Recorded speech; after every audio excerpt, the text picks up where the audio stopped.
బాలల వాల్మీకి రామాయణానికి స్వాగతం అండి. జై శ్రీరామ్. ఉత్తరాఖండలో ఉన్నామండి. ఇలా తమ రాజుగారి పరాక్రమాన్ని కొనియాడారు. ఈ వార్త విన్న పులస్య బ్రహ్మ తన మనవడైన రావణుడిపై జాలితో కార్తవీర్యార్జునుడిని అభ్యర్థించి రావణ్ణి విడిపించాడు. శ్రీరామ, నన్ను మించిన బలవంతుడు లేడన్న అహంకారం పనికిరాదు. బలవంతుల్ని మించిన బలవంతులు ఉంటారు. కాబట్టి తన శ్రేయస్సు కోరుకునేవాడు ఇతరులతో కలహించకూడదు. ఈ విషయం రావణుడు తెలుసుకోలేకపోయాడు.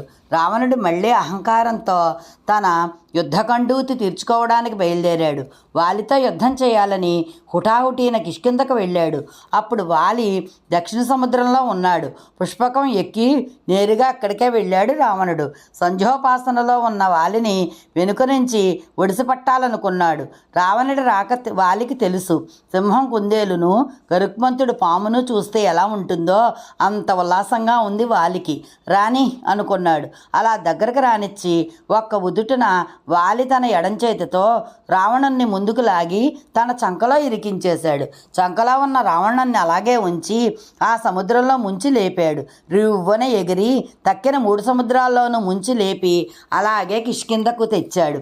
వాలి, నువ్వు ఏనుగు అయితే నేను జింకపిల్లను, నన్ను కనికరించు అంటూ ప్రాధేయపడ్డాడు రావణుడు.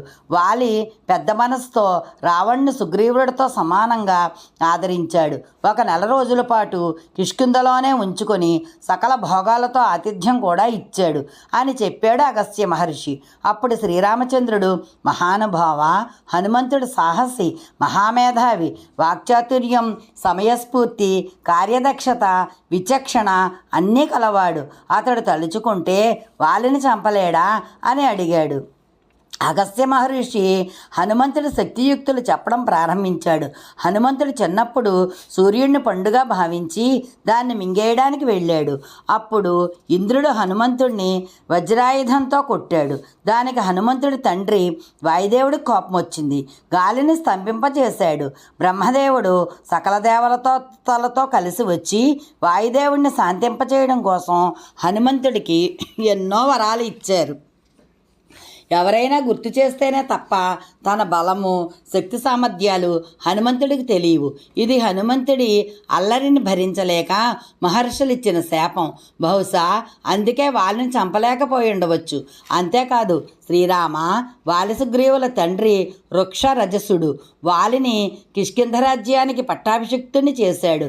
సుగ్రీవుడికి హనుమంతుడు ఆప్తమిత్రుడు కాబట్టి అతడితోనే ఉన్నాడు అంటూ హనుమంతుడి చేష్టల తాలూకు కథలన్నింటినీ వివరంగా చెప్పాడు మహర్షి. శ్రీరాముడు మహర్షులందరినీ సత్కరించి తానొక మహాయజ్ఞం తలపెట్టానని, ఆ యజ్ఞానికి అందరూ రావాలని మహర్షుల్ని ప్రార్థించి వాళ్ళకి వీడ్కోలు పలికాడు. శ్రీరామచంద్రుడు తనకి యుద్ధంలో సహాయపడిన వారందరికీ కూడా సత్కారాలు చేసి పంపాడు. తన పట్టాభిషేకానికి వచ్చిన ముఖ్య బంధువులందరినీ సత్కరించాడు. ఆత్మీయులైన వానర ప్రముఖులను సన్మానించాడు. హనుమంతుడికి తగిన కానుక ఏమివ్వాలో అర్థం కాలేదు శ్రీరాముడికి. ప్రేమగా హనుమంతుడినే అడిగాడు. అప్పుడు హనుమంతుడు, స్వామి, నీ పట్ల నా ప్రేమ, భక్తి, ఆరాధన స్థిరంగా ఉండేటట్లు అనుగ్రహించు అని ప్రార్థించాడు. శ్రీరామచంద్రుడు హనుమంతుడు తనకు చేసిన ఉపకారాన్ని స్మరిస్తూ, మదంగే జీర్ణతాం యాతు యత్వయోపకృతం కపే నరః ప్రత్యుపకారణం ఆపత్సాయాతి పాత్రతాం. వానరోత్తమ, నీ ఉపకారం నాలోనే లీనమైపోని. ప్రత్యుపకారం చేయవలసిన సందర్భం రావాలంటే ఉపకారం చేసిన వారికి ఆపద రావాలి కదా. కాబట్టి నేను నీకు ప్రత్యుపకారం చెయ్యాలనుకోను అన్నాడు. ఆ తర్వాత సుగ్రీవుణ్ణి కౌగిలించుకుని అతడికి వీడ్కోలు పలికాడు. పుష్పకాన్ని కుబేరుడి దగ్గరికే పంపించి వేశాడు. కానీ ఆ పుష్పకం తిరిగి వచ్చి కుబేరుణ్ణి నన్ను నీ దగ్గరే ఉండమన్నాడు అని చెప్పింది. సీతాపరిత్యాగం. కాలం గడుస్తోంది. సీతాదేవి గర్భం ధరించింది. గంగా తీరంలో ఉన్న ఆ ఋషీశ్వర్ల సేవలో ఒక్కరోజు గడపాలని ఉందని కోరింది. అలాగేనన్నాడు శ్రీరాముడు. తన పాలన గురించి ప్రజలు ఏమనుకుంటారో తెలుసుకురమ్మని పంపిన గూఢచారుల్లో భద్రుడు అనేవాడు వచ్చి చేతులు జోడిస్తూ వినయంగా, మహారాజా, కూడళ్లలో రాజవీధుల్లో నలుగురు కలిసే చోట ప్రజలు తమరి గుణదోషాల గురించే చర్చించుకుంటున్నారు. అందులో ఒక మాట, యుద్ధంలో రాముడు రావణ్ణి సంహరించిన తర్వాత రోషాన్ని విడిచిపెట్టేశాడు. సీతాదేవిని మళ్ళీ స్వీకరించి భవనానికి తీసుకువచ్చాడు. ఎంతో కాలం పరుల పంచలో ఉన్న తన భార్యను రాముడి ఆవగించుకోనూ లేదు. మనం కూడా ఇక నుండి మన భార్యల పట్ల ఇలాంటి సహవాసాన్నే చూపించవచ్చు అని నోటికి వచ్చినట్లుగా మాట్లాడుకుంటున్నారు అన్నాడు. అది విన్న శ్రీరాముడు హతాశుతుడయ్యాడు, ఎంతగానో బాధపడ్డాడు. వెంటనే తన స్నేహితుల్ని అడిగాడు. వాళ్ళంతా ముక్తకంఠంతో భద్రుడు చెప్పింది వాస్తవమే అన్నారు. వెంటనే శ్రీరాముడు తన సోదరులను సమావేశపరిచి, నా దృష్టిలో లోకాపవాదాన్ని మించిన దుఃఖం లేనే లేదు. మనం ప్రజాభిప్రాయాన్ని గౌరవించి తీరాలి. కాబట్టి లక్ష్మణ, రేపు వేకువజామునే సుమంత్రుడు రథం సిద్ధం చేస్తాడు. సీతాదేవిని తీసుకుని నువ్వు బయలుదేరు. గంగానదికి ఆవల తీరంలో తమసా నది ఒడ్డున వాల్మీకి మహర్షి ఆశ్రమం ఉంది. ఆ ఆశ్రమ ప్రాంతంలోని నిర్జల ప్రదేశంలో సీతాదేవిని విడిచిపెట్టు. నువ్వు తిరిగి వచ్చేయి.